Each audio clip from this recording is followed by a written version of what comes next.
गोवा उन चुनिंदा राज्यों में शामिल है जहां पर क्षेत्रीय पार्टियों का दबदबा ज्यादा रहा। जो पहले चुनाव यहां पर हुए वहां पर भी क्षेत्रीय पार्टियों का ही रुतबा था और पहले मुख्यमंत्री क्षत्रप थे महाराष्ट्रवादी गोमांतक पार्टी से। कांग्रेस ने उस समय केवल एक सीट जीती थी और वो भी गोवा से नहीं बल्कि उस समय हिस्सा रहे दमन से।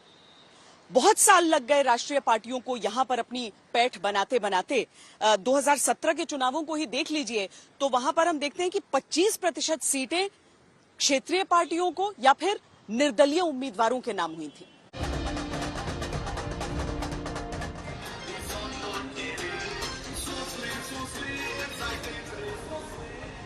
गोवा में जब भी सत्ता के समीकरण उलझे उन्हें सुलझाने का पत्ता क्षेत्रीय पार्टियों की जेब से ही निकला। 2017 में जब परिणाम त्रिशंकु आया तो क्षेत्रीय पार्टियों ने राष्ट्रीय पार्टी बीजेपी को सत्ता तक पहुंचाया। गोवा अपने आप में एक देखा जाए तो अच्छा एक तरह से डेवलपमेंट बहुत ज्यादा हो रहा है। रोड्स और आप ब्रिज देखो, ब्रिज का कंस्ट्रक्शन चल रहा है। साउथ गोवा को कनेक्ट किया। नॉर्थ गोवा में जो जितना टाइम लगता था लोगों को एयरपोर्ट पहुंचने में, तो वो भी देखा जा रहा है कि पूरा जो ये आपका ब्रिज बन रहा है। यहाँ पर ऑटो ड्राइवर्स की क्या मुद्दे हैं, क्या मुश्किलें हैं, या सब ठीक है? तो क्या इधर धंधा नहीं है, आता बसून टाइम पास, घराकडे काय धंधा नहीं, इधर है काय धंधा नहीं। आज भले छोटे खिलाड़ियों को समर्थक की भूमिका में रहना पड़े, एक दिन वो भी था जब गोवा पर करीब करीब 20 साल तक या तो क्षेत्रीय पार्टी ही सत्ताधारी बनी रही या फिर किसी की सरकार ही नहीं बनी। गोवा और दमन दीव तब केंद्र शासित प्रदेश था, पूर्ण राज्य का दर्जा नहीं मिला था।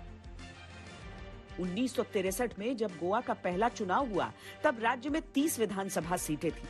पहले चुनाव में गोवा की महाराष्ट्र गोमांतक पार्टी ने जीत हासिल की और दयानंद बांदोडकर मुख्यमंत्री बने। 1967 में गोवा में राष्ट्रपति शासन लगा, लेकिन सरकार की बात करें तो 63 से 73 तक बांदोडकर का ही दौर चला। 1973 में उनकी मृत्यु के बाद उनकी बेटी शशिकला काकोदकर गोवा की इकलौती महिला मुख्यमंत्री बनी। 1979 में शशिकला की सरकार गिर गई। 1980 में एमजीपी नेता प्रताप सिंह राणे कांग्रेस में शामिल हो गए और इस तरह क्षेत्रीय पार्टी के नेता के जरिए ही कांग्रेस गोवा की सत्ता में आई। क्षेत्रीय पार्टियों का बोलबाला गोवा की राजनीति में लंबे समय तक रहा और इस चुनाव में क्षेत्रीय पार्टियां गोवा के महीन महीन मुद्दों, संस्कृति और विरासत के मुद्दे पर चुनाव में उतरी है। ये vote for football player. Yes. Basically, we are trying to bring in our most strongest candidate amongst all, who has the capability. हम तो वही लेवल पे रह गए हैं जहाँ पर हम खेल कूदने जाते हैं मगर हम आगे बढ़ने जाते हैं।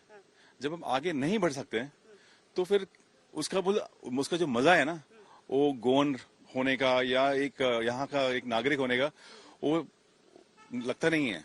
और आज हम लोग इसीलिए बाहर निकलेंगे क्योंकि ये जो बंदा जो है रोशन मथायस, इसने सिंगल हैंडेडली काफी कुछ काम किया विदाउट बीइंग इन पावर।